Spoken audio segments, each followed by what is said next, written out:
Physical chemistry is all about units. अगर आपने एक भी यूनिट गलत कर दिया तो वहां पर आप मात खा जाएंगे। अगर आपको एक सोल्यूशन दे दिया जाता है और उसमें दो कंपोनेंट्स है ए एंड बी और उसका मोल फ्रैक्शन निकालने को दे, किसी भी गैस को एक लिक्विड के अंदर सॉल्युबल करवाना चाहते हैं तो जितना ज्यादा प्रेशर आप उस पर लगाएंगे उतनी ज्यादा वो उसमें घुलेगी। पॉजिटिव डेविएशन बनता है, एंडोथर्मिक मिक्सचर है, वहां नेगेटिव डेविएशन बनता है। Hello my shivering stars, this is Shaurya Grover and I welcome you to this amazing platform of physics वाला।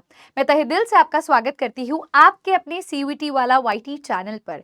आज हम करने जा रहे हैं जीत सीरीज का सबसे पहला सेशन फिजिकल केमिस्ट्री का, that is going to be the chapter solutions. Chapter solution आपकी फिजिकल केमिस्ट्री का सबसे पहला चैप्टर है और अगर मैं बात करती हूँ क्लास 12th केमिस्ट्री की तो आपकी बुकलेट का भी सबसे पहला चैप्टर है।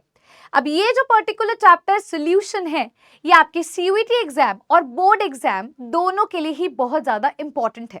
यहाँ पर ग्राफिकल क्वेश्चंस भी पूछे जा सकते हैं, न्यूमेरिकल क्वेश्चंस भी पूछे जा सकते हैं एंड स्टेटमेंट बेस्ड क्वेश्चंस भी अराइज कर सकते हैं। तो चलिए बिना किसी देरी के स्टार्ट करते हैं सबसे पहले सेशन को। तो मेरा नाम है शौर्य ग्रोवर और मैं आपको पढ़ाने जा रही हूं आपकी जीत सीरीज में physical chemistry and organic chemistry. इसी के साथ शुरुआत करते हैं आज की इस पर्टिकुलर क्लास को, जहां पर हम करने जा रहे हैं most important topics as well as question. अब इस मोस्ट इंपॉर्टेंट टॉपिक्स के अंदर बेटा हम कवर करेंगे वो सभी टॉपिक्स जहां से रिपीटेटिव क्वेश्चंस पूछे जाते हैं, या मैं कह सकती हूँ कैसा सेगमेंट जहां से क्वेश्चन आने की पूरी संभावना है। सीयूईटी के पेपर में अगर आप देखेंगे तो डिफरेंट पैटर्न ऑफ क्वेश्चंस आते हैं, MCQ, statement based, assertion reason and many more. तो अगर आपको हर तरीके के क्वेश्चन की प्रैक्टिस करनी है उससे पहले आपको उसके कॉन्सेप्ट को स्ट्रॉन्ग करना होगा। अगर एक बार कॉन्सेप्ट समझ आ गया तो किसी भी तरह के क्वेश्चन आपके सामने आ जाए, भले वो रिटन एग्जाम के हो, भले वो एमसीक्यू पैटर्न बेस्ड हो, आप बहुत आसानी से कर सकते हैं। चलिए शुरू करते हैं सबसे पहले टॉपिक के साथ, that is the concentration terms. अब ये जो सेगमेंट है ये आपने क्लास 11th में भी सुना होगा। कंसंट्रेशन टर्म्स बेसिकली वो टर्म्स हैं या वो हम कह सकते हैं एक तरह का मेजरेबल टर्म्स हैं जिनकी मदद से हम किसी भी सॉल्यूशन की कंसंट्रेशन को माप सकते हैं, जांच सकते हैं, कैलकुलेट कर सकते हैं। सबसे पहली कंसंट्रेशन टर्म जो आती है हमारे पास दैट इज मोलारिटी, जहां से बहुत ज्यादा सवाल आपको देखने को भी मिलेंगे पीवाईक्यूज अगर आप देखते हैं। सो मोलारिटी जो कंसंट्रेशन टर्म है इसको मोलर कंसंट्रेशन के नाम से भी जाना जाता है। इसको कैपिटल एम कैपिटल सी से डिनोट करते हैं। मोर ओवर अगर मैं आपको बोलूं भी ये होती क्या है तो this is number of moles of solute divided by volume of solution, that means present पर लीटर ऑफ सोल्यूशन। तो इसका फॉर्मूला कुछ इस तरीके से होगा, number of moles of solute by volume of solution. यहाँ पे वॉल्यूम सोल्यूशन का आप लीटर्स में लेंगे, मोलारिटी को आप कैपिटल सी या कैपिटल एम से डिनोट कर सकते हैं और इसकी यूनिट होती है मोलर। इसी के साथ चलते हैं अगली कंसंट्रेशन टर्म पर जो कि है मोलालिटी। मोलालिटी को स्मॉल एम से डिनोट करते हैं एंड यहाँ पर इसकी जो यूनिट होती है दैट इज मोलल। और यहाँ पर अगर मैं आपको डिफाइन करने का हूं व्हाट इज मोलालिटी, मोलालिटी होता है number of moles of solute per यहां पर अब जो आप लेने वाले हो that is going to be mass of solvent in kilogram. यहां पे आपने number of moles per volume of solution लिया, पर यहां पर आप लेंगे मास ऑफ सॉल्वेंट, वो भी केजी में। So the definition goes number of solute divided by mass of solvent in KG. Please units का ध्यान रखें, physical chemistry is all about units. अगर आपने एक भी यूनिट गलत कर दिया तो वहां पर आप मात खा जाएंगे। इसी के साथ चलते हैं आगे, हमारी नेक्स्ट कंसंट्रेशन टर्म है जिसका नाम है नॉर्मेलिटी। नॉर्मेलिटी बेसिकली होता है number of gram equivalent by volume of solution in litres. Litres के अंदर आपको यहाँ वॉल्यूम लेना है, अगर ml में दे दिया जाएगा सो आपको उस अकॉर्डिंगली उसको कन्वर्ट करना होगा। Moving on to the next concentration term हमारे पास है परसेंटेज कंसंट्रेशन टर्म, यानी कि mass percentage, volume percentage and mass by volume percentage. सबसे पहले कंसंट्रेशन टर्म है मास परसेंटेज, जिसको W बाय W रिप्रेजेंट किया जाता है, यानी कि आपको न्यूमरेटर में भी मास लेना है और डिनोमिनेटर में भी मास लेना है। मास आपको जब न्यूमरेटर में लेना है वो सोल्यूट का होगा divided by total mass solution का होगा। परसेंटेज दिया गया है तो आपको इसको 100 से मल्टीप्लाई करना होगा। So it goes mass of solute per यहां पर मास ऑफ सॉल्यूशन है, यानी कि यहां पर हम जो बात कर रहे हैं ये ग्राम्स में लेकर के चल रहे हैं, तो आपको mass of solute by mass of solution into 100 हो जाएगा। Moving on to volume percentage, यानी कि न्यूमरेटर और डिनोमिनेटर दोनों में वॉल्यूम रहने वाला है, तो volume of solute by volume of solution ये हमें देखने को मिलेगा। परसेंटेज है तो आपको 100 से मल्टीप्लाई करना होगा। नेक्स्ट आता है मास बाय वॉल्यूम परसेंटेज, जिसको m बाय v या w बाय v करके आप रिप्रेजेंट करते हो। इस बार न्यूमरेटर में हम मास लेंगे लेकिन डिनोमिनेटर में हम वॉल्यूम लेंगे, मास किसका लेंगे, सोल्यूट का, और डिनोमिनेटर में हमेशा हम सोल्यूशन की बात करते हैं एक्सेप्ट मोलालिटी, राइट। तो यहां पर आएगा मास of solute by volume of solution, and again आप यहां पर देख सकते हैं दैट इज इनटू 100% के लिए। मूविंग फर्दर, हमारे पास नेक्स्ट कंसंट्रेशन टर्म आती है जिसको हम बोलते हैं मोल फ्रैक्शन।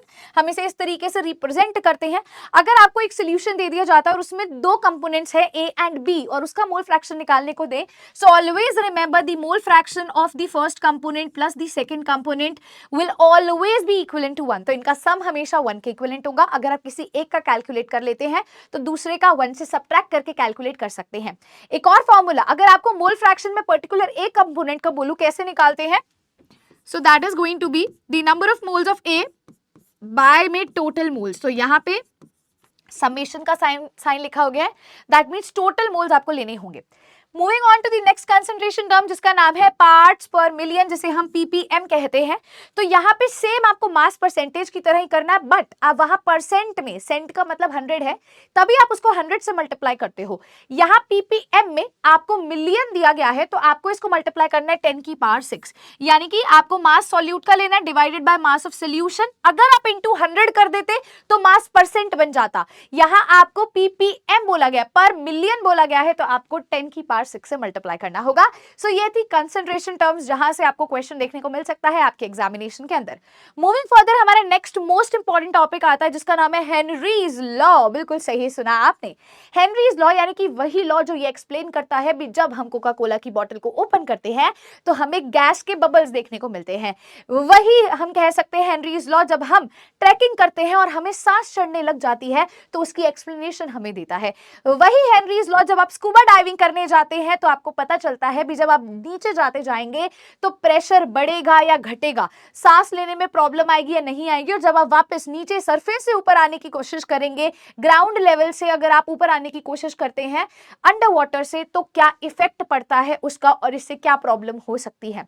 तो ये सारे कारण जो है वो हेनरीज लॉ आपको एक्सप्लेन करता है। हेनरीज लॉ ये बताता है भी जब भी आप किसी भी मैं अगर आपको बोलती हूँ आप गैस को अप्लाई करते हो, ठीक है, प्रेशर से अप्लाई करते हो, तो वो गैस क्या है, सॉल्युबल हो जाती है। So this is basically the solubility of gas in liquid. आप किसी भी गैस को एक लिक्विड के अंदर सॉल्युबल करवाना चाहते हैं तो जितना ज्यादा प्रेशर आप उस पर लगाएंगे उतनी ज्यादा वो उसमें घुलेगी, जो कि आपको कोका कोला की बोतल में भी देखने को मिलता है। जैसे ही ओपन करते फिज से आवाज आती है, क्यों, क्योंकि उसके अंदर गैस प्रेजेंट होती है जो एस्केप कर जाती है ऑन ओपनिंग दी बॉटल। अब वो गैस उसके अंदर कैसे डाली गई होगी, आपने देखा होगा भी उस पर प्रेशर अप्लाई किया जाता है तब जाकर के गैस डिसॉल्व होती है, सॉल्युबल होती है, यानी कि more the pressure more is the solubility of gas in liquid. This is what Henry's law explain us. तो यहां पर देखते हैं at constant temperature partial pressure of gas is directly proportional to mole fraction of that gas in this solution. Mole fraction यहां पर denote करता है solubility को, तो हम यही देख रहे हैं इन सिंपल वर्ड्स, सॉल्युबिलिटी जो कि हम मोल फ्रैक्शन की टर्म्स में लिख रहे हैं, of a gas in liquid is proportional to the pressure of the gas above the liquid, right, when the temperature is kept constant. और ये सारी की सारी एप्लीकेशंस, भले वो ट्रैकिंग हो, भले ही वो सोडा बॉटल हो, ये सब एप्लीकेशंस रह जाती है हमारी हेनरीज लॉ की। मूविंग फर्दर, हेनरीज लॉ से जहां से क्वेश्चन आ सकता है वो है आपकी ये सर्टेन इक्वेशन। हमने बोला जितना ज्यादा प्रेशर होगा उतनी ज्यादा सॉल्युबिलिटी होगी। इस डायरेक्टली प्रोपोर्शनल साइन को हटाएंगे तो हमें यहां से एक सॉल्युबिलिटी कांस्टेंट मिलता है, सॉल्युबिलिटी प्रोडक्ट एक हमें मिलता है जिसको हम KH से डिनोट करते हैं।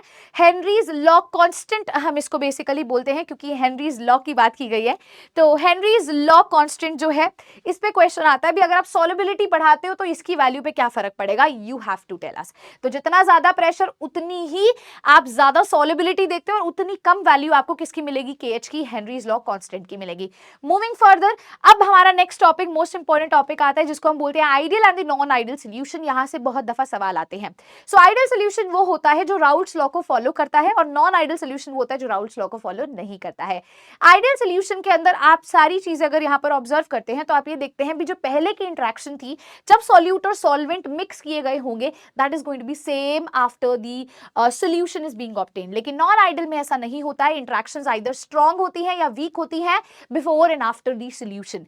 तो आइए समझते हैं। आइडियल सोल्यूशन राउल्स लॉ को ऑबे करता है, नॉन आइडियल इसको ऑबे नहीं करता, इससे डेविएट करता है। मूविंग ऑर्डर मैंने आपको पहले बताया था इंट्रैक्शंस के बारे में, तो यहाँ जो इंट्रैक्शंस है वो आइडेंटिकल होती हैं before mixing solute and solvent and after when they are mixed. यहाँ पे सेम नहीं रहती है, यहाँ पे डिफरेंट होती हैं, डिफर करती हैं, या तो स्ट्रांग हो जाती है या वो वीक हो जाती है देन बिफोर। मूविंग फर्दर हम देखते हैं आइडियल सोल्यूशन के अंदर जो डेल एच मिक्सचर है, मिक्सचर का वो जीरो होता है, वॉल्यूम भी यहाँ पर अगर आप देखते हैं चेंज वो भी जीरो होता है, जबकि वहां पर जीरो के इक्विवेलेंट नहीं होता, या तो वो बढ़ जाता है या घट जाता है, यानी कि पॉजिटिव वैल्यू भी हो सकती है, नेगेटिव वैल्यू भी हो सकती है, इंक्रीज डिक्रीज आपको देखने को मिलता है। बहुत सारे एग्जांपल्स हैं जो आपको यहाँ पर इनके फॉलो करने होंगे और एग्जांपल बेस्ड क्वेश्चंस आपको पेपर में देखने को मिलते हैं। आइडियल सोल्यूशन एजियोट्रॉप्स नहीं बनाते, जबकि non ideal solution azeotrope mixture form करते हैं, जो कि पॉजिटिव एंड नेगेटिव डेविएशन पर डिपेंड करता है। यानी कि दो तरह के एजियोट्रॉप्स होते हैं, that is the maximum boiling azeotrope जो कि नेगेटिव डेविएशन दिखाते हैं, एंड मिनिमम बॉइलिंग एजियोट्रॉप जो कि पॉजिटिव डेविएशन दिखाते हैं। तो जितने एग्जांपल आपको पॉजिटिव डेविएशन के मिलेंगे आप उसको किस में फॉल करवाएंगे, मिनिमम बॉइलिंग एजियोट्रॉप में।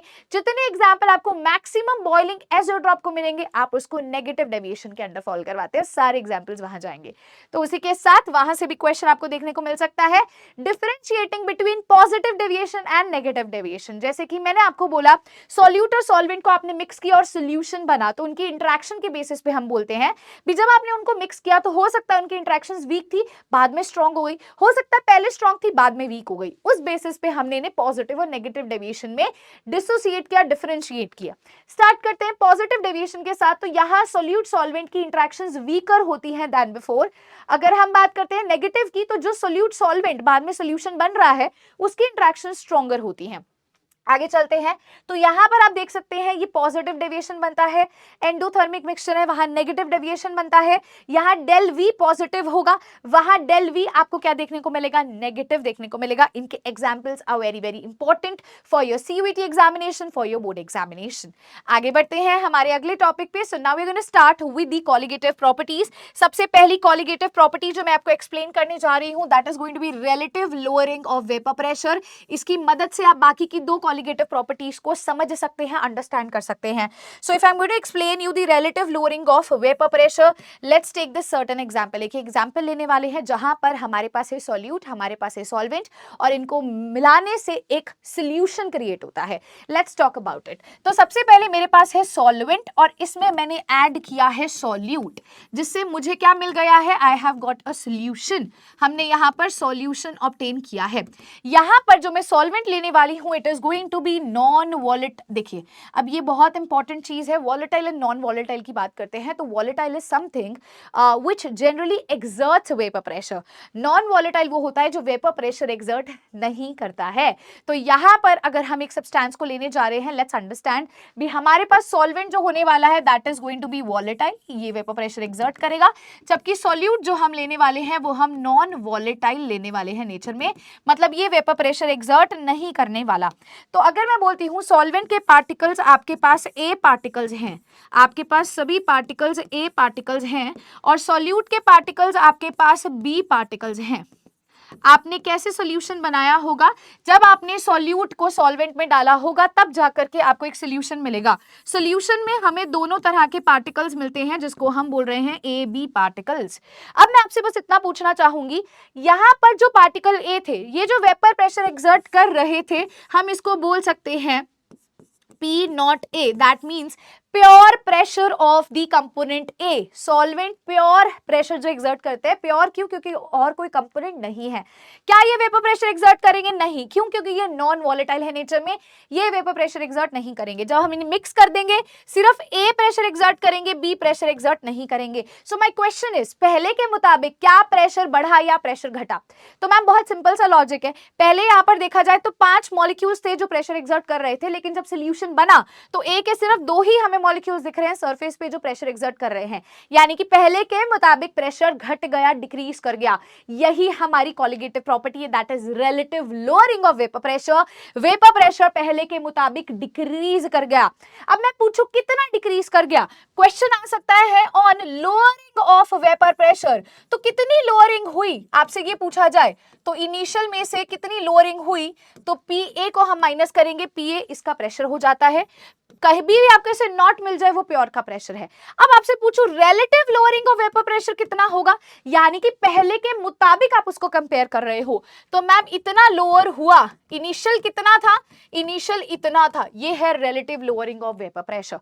तो कभी क्वेश्चन पेपर में आए लोअरिंग तो आपको ये फॉर्मूला लगाना है, कभी आए रिलेटिव लोअरिंग तो आपको ये फॉर्मूला लगाना है, और ये इक्विवेलेंट होता है नंबर ऑफ, मतलब अगर मैं बात करती हूं मोल fraction of the solute particle. Always remember colligative properties जो है वो नंबर ऑफ सॉल्यूट पार्टिकल्स पे डिपेंड करती है, नेचर पे डिपेंडेंट नहीं होती है। तो इस तरीके से हमारी सबसे पहली कॉलिगेटिव प्रॉपर्टी यहां पर हम एक्सप्लेन करते हैं। इसी का यूज करते हुए now we are going to proceed further with the next colligative property, जिसका नाम है हमारे पास एलिवेशन ऑफ बॉइलिंग पॉइंट।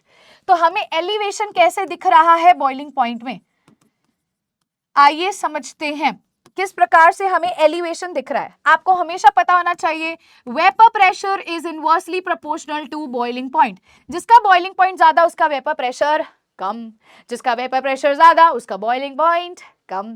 तो एक बात बताइए, अगर मैं पिछले ही केस में देखूं तो इनिशियली सॉल्वेंट का वेपर प्रेशर ज्यादा था या सॉल्यूशन का वेपर प्रेशर ज्यादा था, तो आप कहेंगे मैम सॉल्वेंट का ज्यादा था, प्योर का प्रेशर ज्यादा था, और मैम सॉल्यूशन का प्रेशर कम था।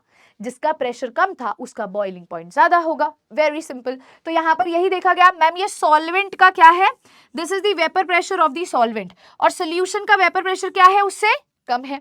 भाई इसका प्रेशर ज्यादा इसका प्रेशर कम, अभी पिछले केस में देखा। तो हम क्या करने वाले हैं, हम 1 atm पे देखने वाले हैं भी इनका टेम्परेचर कितना होगा। तो बेटा ये बॉइलिंग पॉइंट होगा किसका मैम, सॉल्वेंट का, प्योर का होगा, तो इसीलिए टी नॉट बी लिख दिया। सॉल्यूशन पे जहां पे ये कट करेगी वो किसका आ जाएगा, बॉइलिंग पॉइंट ऑफ सॉल्यूशन। देखिएगा ये किसका है, सॉल्यूशन का, तो सॉल्यूशन का बॉइलिंग पॉइंट किससे ज्यादा है, सॉल्वेंट से ज्यादा है। क्यों ज्यादा है, क्योंकि उसका वेपर प्रेशर कम था। Vapour pressure is inversely proportional to boiling point. तो मैं पूछूं कितना बॉइलिंग पॉइंट बढ़ गया, कितना बॉइलिंग पॉइंट बढ़ गया, आप निकाल सकते हैं यहां से, वो होता है डेल टीबी, जिसको हम कहते हैं एलिवेशन एंड बॉइलिंग पॉइंट। कितना बढ़ा ma'am, TB minus T not be. Clear हो गया। ये ज्यादा क्यों हुआ, क्योंकि इसका वेपर प्रेशर कम था। ये कम क्यों हुआ, क्योंकि इसका वेपर प्रेशर क्या था, ज्यादा था। तो ये है एलिवेशन एंड बॉइलिंग पॉइंट, जो कि डायरेक्टली इक्वल होता है KB इंटू MK। KB आपको मिलता है यहाँ पर हमारा बॉइलिंग पॉइंट कांस्टेंट, ठीक है, जिसको एब्लियोस्कोपिक कांस्टेंट भी कहते हैं, और M हमारे पास है मोलालिटी। बिल्कुल सही सुना आपने। तो ये हमारी सेकंड कॉलिगेटिव प्रॉपर्टी है, यहाँ से क्वेश्चन आपको आ सकता है। चलिए चलते हैं थर्ड कॉलिगेटिव प्रॉपर्टी की तरफ, जिसका नाम है डिप्रेशन ऑफ फ्रीजिंग पॉइंट। अब यहां पर अगर आप थोड़ा सा देखते हैं तो इसका ग्राफ कुछ इस तरीके से दिखता है। फ्रीजिंग कब होती है, जब आप क्या करते हैं, जब आप लेते हैं लिक्विड को और आप उसको सॉलिड में कन्वर्ट करवाते हैं। तो यहां पर हम देख रहे हैं, यहां पर हम देख रहे हैं हमारी सॉल्वेंट का, अगेन वेपर प्रेशर की टर्म्स में लिखेंगे, ये सॉल्वेंट है, सॉल्वेंट का वेपर प्रेशर ज्यादा, सोल्यूशन का कम है। जब ये इस पे कट करेगा वो उसका फ्रीजिंग पॉइंट होगा, मतलब जब लिक्विड सॉलिड में कन्वर्ट करेगा तब फ्रीजिंग होगी। तो ये यहाँ पर इसको कट कर रहा है, तो ये इसका क्या है, फ्रीजिंग पॉइंट है, जिसको T0F लिख दिया।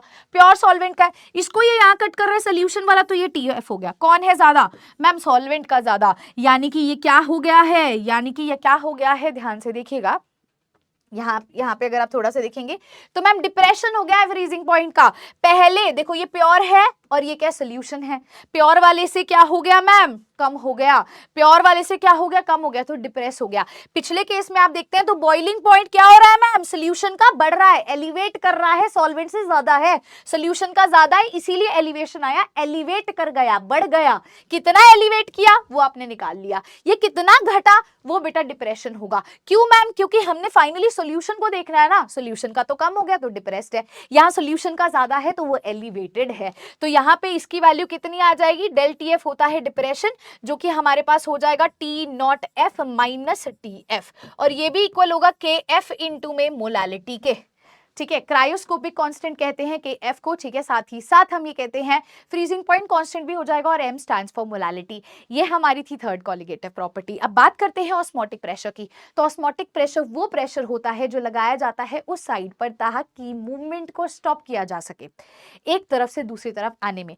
एसपीएम का यूज किया जाता है ऑस्मोटिक प्रेशर पे, जिसको हम सेमी परमिएबल मेम्ब्रेन कहते हैं, और जो कि एक स्पेसिफिक टाइप ऑफ पार्टिकल्स की मूवमेंट ही करवाता है।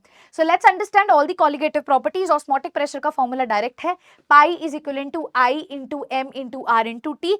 ये आई वैन हॉफ फैक्टर है, एम स्टैंड करता है मोलारिटी के लिए, आर गैस कांस्टेंट है, टी टेम्परेचर है। तो ये सारी जितनी भी कॉलिगेटिव प्रॉपर्टीज है, here I have written for you all sum up करके। सबसे पहली कॉलिगेटिव प्रॉपर्टी है relative lowering of vapour pressure, जहां पे वेपर प्रेशर क्या है, डिक्रीज कर जाता है एक तरह से, तो हम कहते हैं रिडक्शन हो रहा है वेपर प्रेशर का। एलिवेशन ऑफ बॉइलिंग पॉइंट में सोल्यूशन का प्रेशर एलिवेट कर गया और सॉल्वेंट का घट गया। डिप्रेशन ऑफ फ्रीजिंग पॉइंट में अब डिप्रेस हो गया है जी सोल्यूशन का, और प्योर का आप देखते हैं ज्यादा हो जाता है। ऑस्मोटिक प्रेशर ऐसा प्रेशर जो ऑस्मोसिस को रोक सके, और ये कंसंट्रेशन पे डिपेंडेंट होता है। इसी के साथ आगे चलते हैं, वैन हॉफ फैक्टर की बात करते हैं। तो जितनी भी कॉलिगेटिव प्रॉपर्टीज है नॉन इलेक्ट्रोलाइट्स के लिए आप डायरेक्ट वही फॉर्मूला यूज कर सकते हैं जो अभी मैंने आपको बताया था। अगर आपको कोई इलेक्ट्रोलाइट मिलता है, एक ऐसी सब्सटेंस मिलती है जो अपने आयंस में टूट जाता है, तो उस केस के अंदर आप किस तरीके से इन कॉलिगेटिव प्रॉपर्टीज के फॉर्मूला को लगाते हैं, आइए उसका जिक्र करते हैं। तो वैन हॉफ फैक्टर का मतलब क्या है, जब भी आप इलेक्ट्रोलाइट की बात कर रहे हो तो हो सकता है एक particular electrolyte, let's consider NaCl, अपने दो आयंस में टूटता है, तो जो मास उसका इनिशियली है वही आफ्टरवर्ड्स ना हो, मास में डिफरेंस आ जाए। डिसोसिएशन के बाद मॉलिक्यूलर मास में डिफरेंस आने की वजह से, यानी कि सारी कॉलिगेटिव प्रॉपर्टी में कहीं ना कोई अंतर हमें देखने को मिलता है। तो जितने भी कॉलिगेटिव प्रॉपर्टीज है सबको आई से अगर आप मल्टीप्लाई करेंगे, वैन हॉफ फैक्टर से मल्टीप्लाई करेंगे, तो आपको एग्जैक्ट वैल्यू मिल जाएगी कॉलिगेटिव प्रॉपर्टीज के थ्रू। किसकी वैल्यू मिल जाएगी, आपकी जितनी भी कॉलिगेटिव प्रॉपर्टीज आप कैलकुलेट करना चाहते हो फॉर इलेक्ट्रोलाइट्स। तो कैसे कैलकुलेट किया जाता है, आई होता है normal molar mass by abnormal molar mass, यानी कि observed colligative property by calculated, या फिर एक ये जिसको आप बार बार यूज करेंगे, total number of moles of particles after dissociation या association divided by total number of particle before association या फिर डिसोसिएशन। तो जितने भी फॉर्मूलाज आपने अभी तक पढ़े हैं उन सभी को आप आई से मल्टीप्लाई करेंगे। देखो आई के बी, आई के F, I into NRT by V। N by V क्या होता है, मोलारिटी होता है, तो वही वाला फॉर्मूला सेम है, वहां पे M लिखा था, यहाँ N by V लिखा है, बात एक ही है, मोलारिटी का फॉर्मूला मैंने यहाँ पर लगा दिया है। मूविंग फर्दर बच्चा, अब मैं आपको बताने जा रही हूँ कुछ क्वेश्चंस। आइए, आपको मैंने मोस्ट इंपॉर्टेंट टॉपिक्स तो पढ़ा दिया, अब हम कुछ ऐसे सवाल लगाते हैं जिससे हमें पता चले भी हाँ यार जो हमने पढ़ा है वो हम लगा पा रहे हैं, क्वेश्चंस को अटेम्प्ट कर पा रहे हैं। तो अब क्वेश्चंस देखिए किस तरीके के क्वेश्चन पेपर में पूछे जाते हैं। When 7.1 gram Na2SO4 dissolves in 100 ml water, तो मोलारिटी सॉल्यूशन की क्या होगी, मोलर मास आपको प्रोवाइडेड है। आप सभी बच्चे जानते हैं भी मोलारिटी होता है number of moles of solute by volume of solution litres में, ml में दिया जाएगा तो आप यहाँ पर 1000 लेंगे। अब यहाँ पे मोलारिटी निकालना है, नंबर ऑफ मोल्स होता है given mass by molecular mass. Given mass है 7.1, तो मैंने इसका यहाँ पे 10 लिख दिया है। मॉलिक्यूलर मास है 142, वॉल्यूम हमें 100 ml दिया गया है। इस तरीके से हम इसको सॉल्व करते हैं। सो दिस इज 0.5 बाय में 10, तो मेरे पास आंसर आ रहा है 0.05। Everyone, answer is option number D for the following. हमारा आंसर यहाँ से ऑप्शन नंबर डी हमें देखने को मिल रहा है। इसी के साथ एक और चीज let me clarify one more thing. यहाँ 1000 लिखना था, ठीक है, तो एक जीरो और भी है, ठीक है, एक जीरो और भी है, तो ये 10 से 10 कैंसिल हो गया बेटा। 0.5 is going to be the correct answer. Answer is option number C, not option number D. Kindly corrected, यहाँ 1000 लिखना था, राइट, क्योंकि हमने ml में लिया है वॉल्यूम, इस वजह से आंसर ऑप्शन नंबर सी आ जाएगा इस सवाल का। चलिए चलते हैं अगले सवाल की तरफ। The mixture shows positive deviation from Raoult's law. ऐसा कौन सा मिक्सचर है जो पॉजिटिव डेविएशन दिखाएगा, please do let me know in the comment section. आज की क्लास का पहला सवाल एज अ होमवर्क आपको दे दिया गया है। अगले सवाल पे चलते हैं। इनमें से आइडियल सोल्यूशन कौन नहीं बनाता है, आपको वो बताना है। This is again your another question, बहुत ही सिंपल सटीक सा क्वेश्चन है। चलिए इसको बहुत इजीली एक ट्रिक के थ्रू बता देती हूँ, वैसे आपको आंसर इसका पता चल ही जाएगा जब मैं ट्रिक बताऊंगी। बेटा जनरली ना सेम तरीके के जो होते हैं, जैसे कि अगर हेलो एल्केन्स ले रहे हो, ठीक है, जैसे ये भी हेलो एल्केन है, ये भी हेलो एल्केन है, ये देखोगे हेलोरीन है, ये देखोगे बेंजीन और टॉलीन है, तो इस तरीके से जो सिमिलर पैटर्न के आपको देखने को मिलेंगे वो जनरली आपके क्या बनाते हैं, आइडियल सॉल्यूशंस बनाते हैं। So now you know the answer, इसका आंसर क्या होने वाला है। चलिए आगे चलते हैं। The mixture that forms the maximum boiling azeotrope, most famous question है। मैक्सिमम बॉइलिंग एजियोट्रॉप वही दिखाता है जो नेगेटिव डेविएशन दिखाता है, and HNO3 in water is the famous example. तो आंसर ऑप्शन नंबर डी हो जाएगा। इसी के साथ आगे चलते हैं। A solution containing component A and B follows Raoult's law when.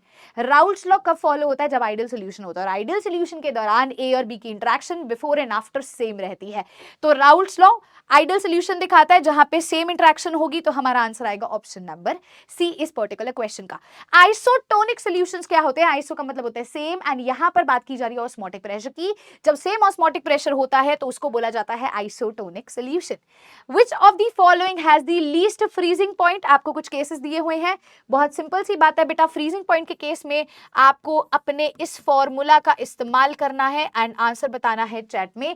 Do let me know in the chat section again everybody. तो ये भी आपकी क्लास का होमवर्क रहेगा। वैंटा फैक्टर आपको बताना है इस पर्टिकुलर केस में क्या होगा। तो ये कितने आइंस में टूटेगा? तो it will dissociate into Ca+2 ions और 2 NO3 नेगेटिव आइंस में टूटेगा। यानी कि एक Ca+2 और 2 कितने हो गया? 3 आइंस। मैम टोटल 3 आइंस में इसकी डिसोसिएशन होगी। मैं लेकर के चल रही हूँ 100% डिसोसिएशन है जब मुझे कुछ भी मेंशन्ड नहीं है। तो इस पर्टिकुलर क्वेश्चन का आंसर हो जाएगा that is option number see everyone. Now I hope so आपको एक क्लियर आइडिया लग चुका है भी किस तरीके से हमें हमारे इन टॉपिक्स को कवर करना है, and I hope so most important topics आपके लिए बहुत हेल्पफुल रहेंगे। सो एक छोटी सी इंफॉर्मेशन आप सभी बच्चों को मैं बताना चाहूंगी, दैट इज अगर आप इसको स्कैन करते हैं तो आप हमारे PWCUT वाला की टेलीग्राम चैनल को ज्वाइन कर लेंगे। You can join the CUET वाला टेलीग्राम चैनल जहां पर आपको अपडेट मिलती है आपके अपकमिंग एग्जामिनेशन CUET के बारे में। And let me be very Frank बेटा, बहुत डायरेक्ट क्वेश्चंस आते हैं, जैसे मैंने अभी आपको टेबल्स लिखवाए, डिफरेंट फॉर्म्स ऑफ, मैंने आपको शॉर्ट ट्रिक्स दी, आपको बताए फॉर्मूलाज कैसे हैं। आप एज इट इज अगर डिफरेंस लिख करके आएंगे आइडियल नॉन आइडियल का, पॉजिटिव नेगेटिव का, तो आपको फुल मार्क्स मिलेंगे आपके बोर्ड एग्जाम्स में भी। तो आई होप सो आज का सेशन जो है वो सभी बच्चों ने बहुत ही ज्यादा इंजॉय किया होगा। So thank you so much everyone. मिलते हैं ऐसे ही एक और प्यारे से सेशन के साथ आपकी अगली क्लास के अंदर, जहां पर हम लेकर आएंगे आपका chapter electrochemistry. I hope so you people like this session. अगर आपको सेशन सच में बहुत अच्छा लगा है, बहुत बेनिफिशियल लगा है, और एक क्विक रिकैप भी हो चुका है और मोस्ट इंपॉर्टेंट टॉपिक्स भी प्रैक्टिस हो चुके हैं, तो कॉमेंट में अपने सजेशंस और आपको कैसा लगा जरूर बता के जाइएगा बच्चों। मिलते हैं अगली क्लास में। Take care of yourself, keep smiling, keep learning. Thank you so much everyone. Take care of yourself. Bye bye. Thank you ji, thank you.